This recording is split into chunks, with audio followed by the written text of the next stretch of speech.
Hey guys, welcome back. This is Little Fear Fever here, and today we'll be running two special different trains to help celebrate the 4th of July.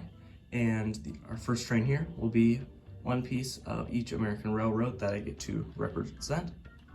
Starting off with the New York Central, and we move on to the Pennsylvania, like that. Breakdown train, Union Pacific. Then the next few are a few boxcars here. The Milwaukee Road, Santa Fe, Southern Pacific.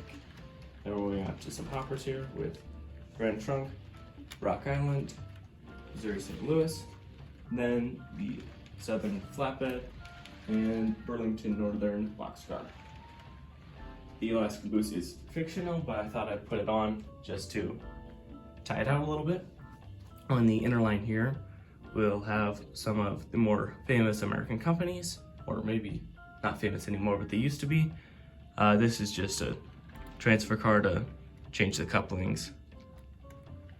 But then we have containers here, and one's from Sears, and the other is from, I found this very fitting, American President lines. Those back in, onto another transferring cart to Hires Root Beer, which I believe is now defunct. Purina, to make food and other things like that, or pet food. Gerber, which is more like baby food. And of course, infamously Monsanto. Thanks, guys. Campbell Soup, and then at the end here we have Shell Oil. All right, let's get our engines hooked up and get these trains running around the layout. Starting now to back in our locomotives here. I'm starting with the inner line, which is probably the least exciting of the two. Let's see if I can do this right. There we go. I chose one of my F units because they were mainly produced, and most American railroads at a time had at least one of these units. And then starting with the more special one, M&M, which I feel like if you've watched this channel enough, you've realized you probably should have expected this one to run, but it is, of course, the Amtrak GG1. And let's get these engines off and running. Starting with the outer line here. Gotta go at a moderate speed. And now the inner line.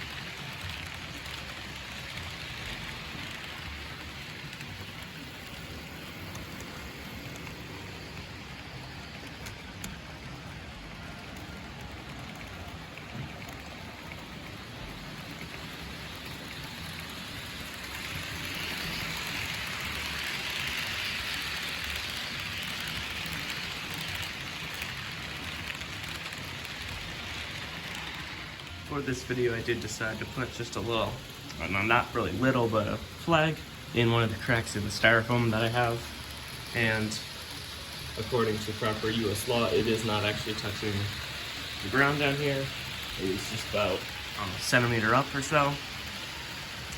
But yeah, I thought I'd just add that because I was originally going to put it onto the intermodal car, but I realized that it wouldn't stay rolled up and everything, and that would just cause more problems, especially with the bridge down here. So yeah. Now let's move on to some other angles of the trains running around.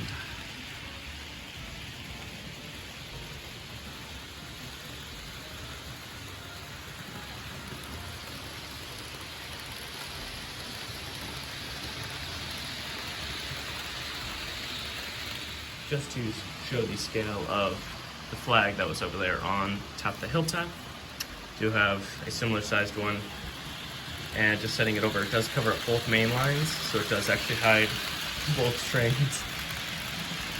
So yeah, I'd say it's probably around 7-8 inches our size. That would make it absolutely massive, their size. I believe I'll have some text down below saying what it actually is.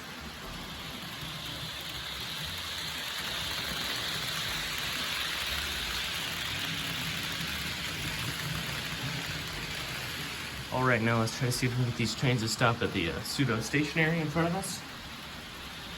Going in first should be the outer line. And the inner line.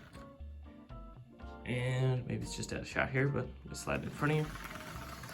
The intermodal did decide to derail several times throughout this running session. So let's just leave that be. Okay.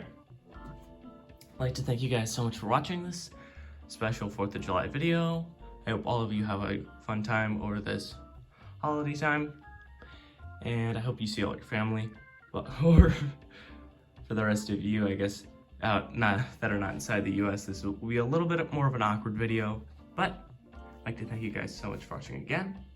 If you like this so much, please consider subscribing, liking, or any of those things. You don't have to, of course. I am very aware that people don't like my content.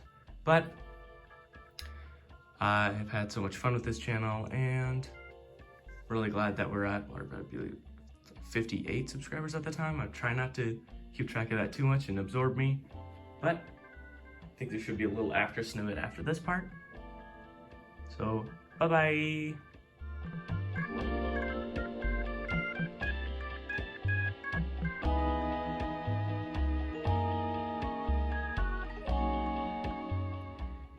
And for any of you flag aficionados here in the United States, the flag is not touching anywhere.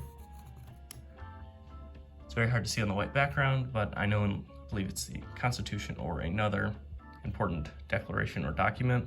It says not to have the flag touch the ground or have it be in poor shape, and this flag is neither of those two.